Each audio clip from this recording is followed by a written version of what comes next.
No existen perros salvajes y agresivos, sino humanos ignorantes.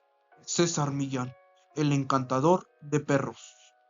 Hola, ¿qué tal? Yo soy Vicente Vázquez y el día de hoy en Medicina de Chester hablaremos sobre un tema en particular, las mordeduras. Así que comencemos. Hablemos un poco sobre la epidemiología, y es que la Organización Mundial de la Salud reporta 59,000 muertes humanas, ojo aquí, por rabia, que son transmitidas por un perro. Vamos a ver más adelante que también pueden ser transmitidas por otro tipo de animales, donde la mayoría de las muertes ocurrió en otros continentes, como el asiático y también en África. ¿Cuál es la situación para América Latina? Pues gracias a las secretarías de salud de cada país han disminuido considerablemente el número de casos de rabia humana y de caninos. Y es que en México tenemos un reconocimiento a nivel mundial, porque el 11 de noviembre del 2019 México recibió la certificación como el primer país en eliminar por completo la rabia. Hasta ahora.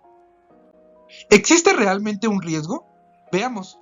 Y es que hace más de 12,000 años, cuando el perro fue domesticado, se creó un estrecho vínculo, una relación social y emocional entre animales y humanos. Y junto con ello, una mayor exposición a las enfermedades zoonóticas, es decir, las enfermedades de los animales a los humanos.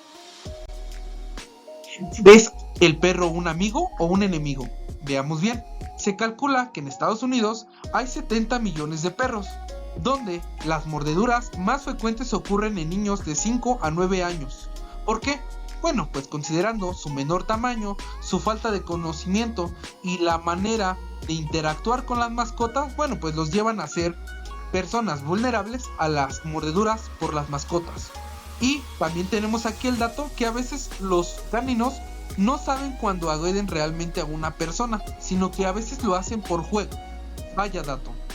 La mayoría de las mordeduras en Estados Unidos, cerca del 72%, están causadas por perros de algún familiar o de algún amigo.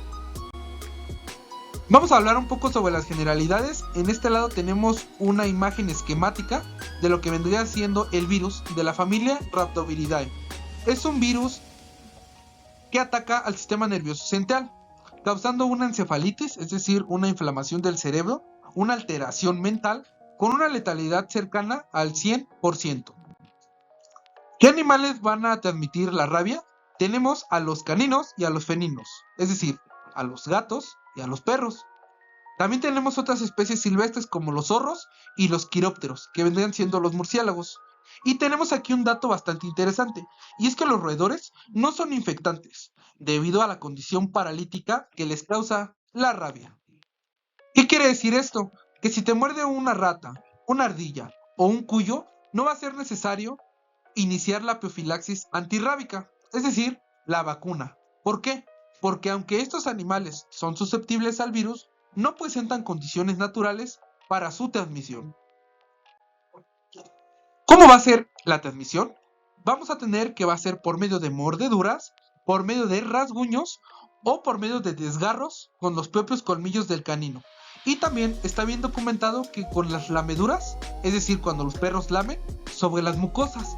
¿Qué mucosas tenemos? Tenemos la mucosa ocular, es decir, la del ojo, la nasal, la oral y también la mucosa genital o anal. ¿Cuál va a ser la sintomatología?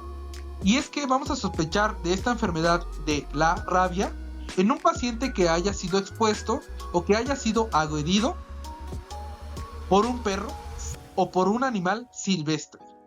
¿Qué sintomatología tenemos? Desde fiebre mayor a los 38 grados centígrados, la cefalea y también sintomatología gastrointestinal, como las diarreas, los náuseas, los vómitos, la pérdida del apetito y sintomatología ya un poco más nerviosa, como la fotofobia, que es la sensibilidad a la luz, los calambres musculares y también las parestesias, que es cuando las personas sienten el adormecimiento en la extremidad donde fue mordido. Y vean, en casos más graves el paciente va a cursar con un miedo irracional al agua, que es conocido como la ideofobia. También va a cursar con delirio, con convulsiones, con coma, paro cardiorrespiratorio, y finalmente la muerte. ¿Cuál va a ser el periodo de incubación? Es decir, el periodo en el que el virus se va a instaurar en el cuerpo humano y va a comenzar la sintomatología. Pues vamos a tener periodos tan cortos como 15 días hasta periodos tan largos como los 8 o los 9 años. Obviamente va a depender de la zona geográfica donde la persona fue mordida y también de la extremidad o de la zona del cuerpo que sufrió la lesión. No es lo mismo que te muerda el perro en el brazo o en la pierna a que te muerda en el cuello o en la cara. Y quiero resaltar este dato de 15 días, pues son los días que tenemos para vigilar al perro si este no tiene rabia, es decir, si come bien, si se relaciona con otros perros, si se lleva bien con sus amos, si juega, etc. ¿Cuál va a ser el riesgo? Miren, por ejemplo, en México varía de 6 a los 249 días. Veamos acá, la probabilidad de desarrollar la enfermedad cuando la persona ha sido mordido en cara, hay una probabilidad del 60%. Cuando la persona fue mordida en manos o brazos, la probabilidad de desarrollar la enfermedad es del 15 al 40% y solamente del 3 al 10% si fue en piernas. Vean, estas son todas las normativas, los acuerdos y las leyes como la Constitución Política de los Estados Unidos Mexicanos que existen para prevenir esta enfermedad. Aquí tenemos una imagen, una biopsia de lo que vendría siendo el sistema nervioso. Vean qué bonita neurona, esto es una neurona. Y lo que tenemos aquí adentro es un cuerpo de Negri, que básicamente es una inclusión citoplasmática que va a estar presente en las neuronas, donde vamos a encontrar el virus de la rabia. Pero ojo aquí, que la ausencia de los cuerpos de Negri no descarta totalmente la rabia. ¿Cuál va a ser el tratamiento? Vean, aquí tenemos un ejemplo de una mordedura que incluyó varios dientes del canino en la zona dorsal de la mano. Y también vemos, por ejemplo, tejido necrótico, vemos una zona enrojecida, eritematosa, y obviamente el paciente pues va a tener mucho dolor. Cuando hubo una exposición por contacto, es decir, donde hubo una relación, donde no se generó una lesión, pero si hubo contacto con las secreciones del canino, hay que hacer un lavado de la región afectada con jabón y con agua a chorro. Y posteriormente hay que desinfectar con solución antiséptica como alcohol al 70% o yodo en solución. Y para el caso de las mucosas, que veíamos que era la ocular, la nasal, la bucal o la genital, una instilación profusa con solución fisiológica durante 5 minutos. Cuando la exposición fue por agresión como la imagen que tenemos aquí, es decir, cuando se es atacado por un animal potencialmente capaz de transmitir la rabia, lo primero que hay que hacer es tranquilizar a la persona, para invitarla a que a medida de lo posible y lo más rápido que pueda, se haga un lavado a fondo de las heridas y de los arañazos con solución antiséptica o con jabón quirúrgico. Hay que enjuagar 15 minutos y frotar con firmeza, ojo, sin provocar mayor traumatismo del que ya se generó. Y posteriormente desinfectar con alcohol al 70%, si no se tiene con yodo povidona al 5%, si no se tiene con cloruro de benzalconio al 1%, y finalmente si no se tienen estos tres, con agua oxigenada. Otros aspectos a destacar de esto es que va a ser necesario desbridar los bordes necrosados, el tejido desvitalizado, la costra, las manchas oscuras, ese tejido rugoroso, fuerte, duro, que es como duro, es negro, porque va a impedir la reparación fisiológica de la misma piel. Otro punto importante es que el sangrado de la herida indica una potencial exposición grave que va a requerir infiltración de la inmunoglobulina antirrábica, que no siempre se tiene esta en los servicios de salud. Y años anteriores no se suturaba, es decir, en términos coloquiales, no se cosía a los pacientes cuando tenían una mordedura por perro. Pero hoy en día hay que valorar el cierre quirúrgico, afrontando los bordes con puntos de sutura mismos, que deben de quedar justos, sin impedir la salida de tejido serohemático, considerando un cierre primario, etc. Y algo que también es muy importante es aplicar toxoide tetánico. Esta vacuna que te pone cuando te pegas con un fierro, que para que no te vaya a dar el tétanos, ¿no? Y por último, valorar la aplicación de antibióticos. Existen personas que son muy propensas a desarrollar infecciones, como por ejemplo las personas inmunosuprimidas. En ellos podríamos considerar la aplicación de antibióticos, que podrían ser orales o también tópicos.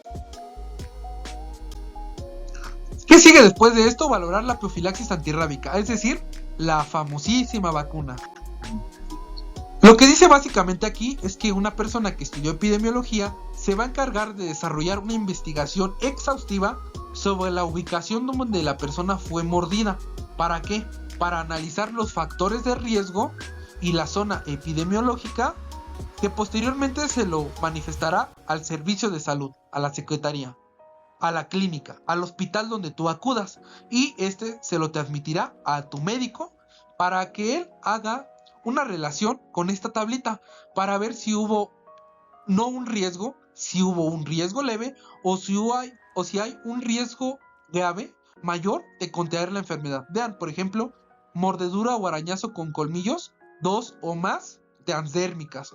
Contacto de la saliva de un caso positivo de la rabia.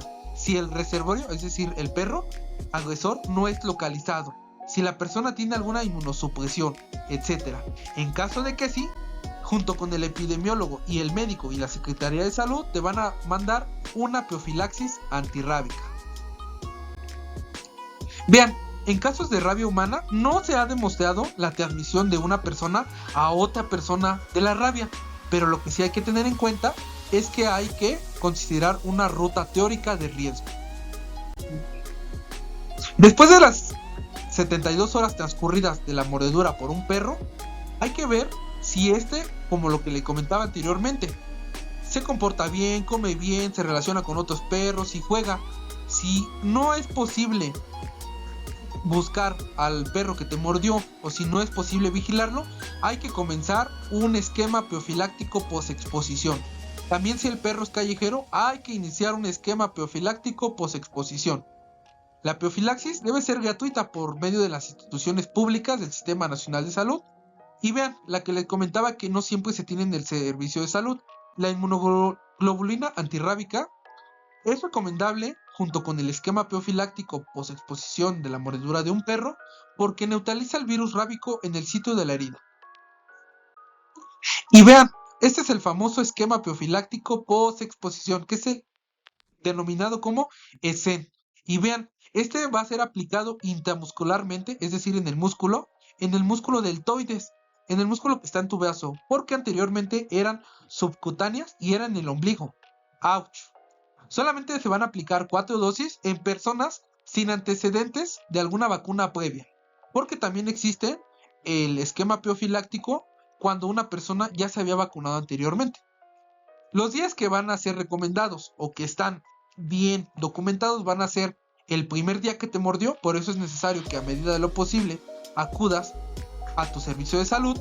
El primer día te van a aplicar la primera vacuna, la segunda te la van a aplicar a los 3 días, la tercera a los 7 días y por último la última dosis, porque son 4, a los 14 días. Si se tiene o no la inmunoglobulina, es recomendable aplicarla, si no, nada más con el esquema profiláctico. Y básicamente esto ha sido el tema de las mordeduras caninas. Espero que les haya gustado. Hasta la próxima. Bye.